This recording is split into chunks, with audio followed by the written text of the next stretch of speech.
अफ़सोसनाक ख़बर ईंदा हलूं। मेहड़ खां मेहड़ वेझो चन्ना बिरादरी जे ॿिनि धुरनि में संगावती तकरार तां छेड़े दौरान 10 ॼणा ज़ख़्मी थी पिया आहिनि।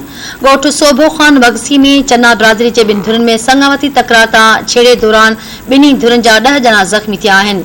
अवां खे हिकु भेरो ॿीहर आगाह कंदा हलूं। मेहड़ वेझो चन्ना बिरादरी जे ॿिनि धुरनि में संगावती तकरार तां छेड़े दौरान 10 ॼणा ज़ख़्मी थी पिया आहिनि।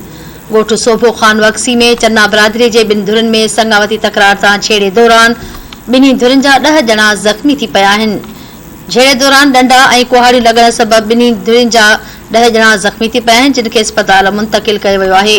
ज़ख़्मियुनि में हिक धुर जा 4 सगा सिकंदर चनो ऐं अली अकबर चनो, सोमार ख़ान ऐं अली असगर चनो शामिल आहिनि। जिन त छेड़े दौरान ॿी धुर जा पीरसन डॉक्टर रमज़ान चनो ऐं संदसि टे पुट हाफ़िज़ फयाज़ चनो, मक़सूद अहमद चनो ऐं तौफ़ीक़ चनो, तुफ़ेल ऐं ख़लीक चनो शामिल आहिनि। डॉक्टरनि पारां झेड़े में ज़ख़्मी थियल ॿिन्ही धुरनि जे 8 ॼणनि जी हालत ॻणतीअ जोगी ॿुधाई पई वञे। अवां खे अफ़सोसनाक ख़बर ॾेई रहिया आहियूं। मेहड़ वेझो चन्ना बिरादरी जे ॿिनि धुरनि में संगावती तकरार तां छेड़े दौरान 10 ॼणा ज़ख़्मी थी पिया आहिनि। ॻोठ सोभो ख़ान वगसी में चन्ना बिरादरी जे ॿिनि धुरनि में संगावती तकरार तां छेड़े दौरान ॿिन्ही धुरनि जा 10 ॼणा ज़ख़्मी थी पिया आहिनि। चिनासी नवां खे आगाह कयूं पिया। छेड़े दौरान डंडा ऐं कुहाड़ियूं लॻण सबबि ॿिन्ही धुरनि जा 10 ॼणा ज़ख़्मी थिया आहिनि, जिन खे अस्पताल मुंतक़िल कयो वियो आहे। इन हवाले सां मेहड़ खां धाती टीवी न्यूज़ जो रिपोर्टर अब्दुल्ला सुमरो लाइन ते मौजूद आहे। जी अब्दुल्ला, कहिड़ा तफ़सील आहिनि?